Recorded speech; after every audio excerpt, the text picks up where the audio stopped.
Orioles have one of the most fascinating lifestyles in the bird world.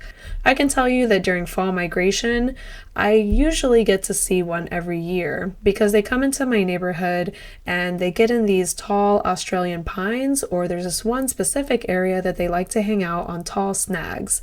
I notice them all together and they stay kind of near the fruiting fig trees and stuff like that. And I have even had my feeder cam catch them a time or two. And in my yard, every so often. So I got to see one this year for fall migration, and then I got to see one early spring, late winter. So, but I don't keep oranges or anything like that. But we're going to talk about how to get them to your yard and what kind of food attracts them shortly. But what do Orioles like to eat? It's not just orange slices. Yeah, we all know they love oranges, and they do, but Orioles are opportunistic omnivores with a serious bug appetite. This must be why they came to my feeder. I make my own feeder mix. I use like a finch mix that has white millet and Niger seeds and stuff like that. I also put raisins in the mix, and I also put dried mealworms, and I put sunflower chips in there. So it makes sense why they're visiting my feeder.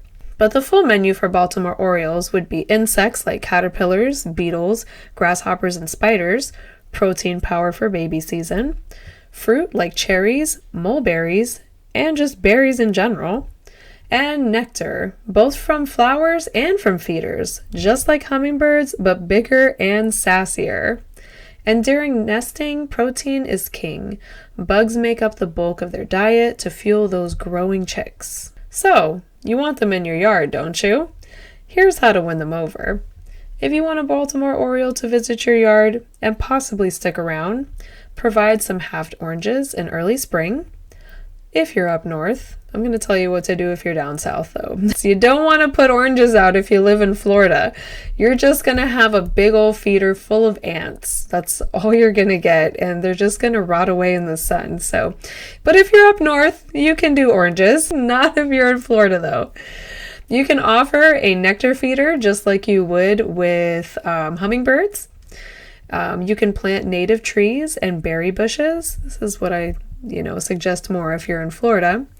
Avoid pesticides, obviously in your garden, because if you have pesticides in your garden, that's going to go to insects. You're going to kill the insects, and that's going to take away the baby bird protein.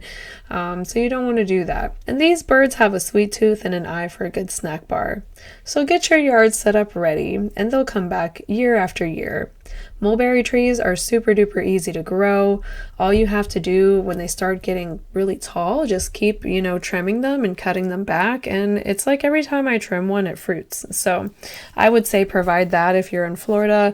Provide dried mealworms. That's probably a better hit than, rotted ant-infested orange halves. So, just a pointer. This is something I've tried. I've also tried, like a not smart person, putting out grape jelly, and the same thing happened. All I attracted was ants, flies, and bees, and it was just really gross, and it got nasty in the sun. So yeah, I didn't get any Orioles from that. I've been much more successful with berry bushes and dried mealworms and fruit producing trees. So that's my tip if you're a Floridian or you live somewhere that's hot, maybe like, I don't know, Texas or Louisiana or Alabama or somewhere hot, Georgia, stuff like that. So every time I spot a Baltimore Oriole, I'm always super excited. I stop whatever I'm doing, I grab my camera, I try to get as many pictures as I can, because they're not just pretty. They're a sign that wild things are still out there, still migrating thousands of miles, still weaving beautiful nests and raising babies in the trees over our heads.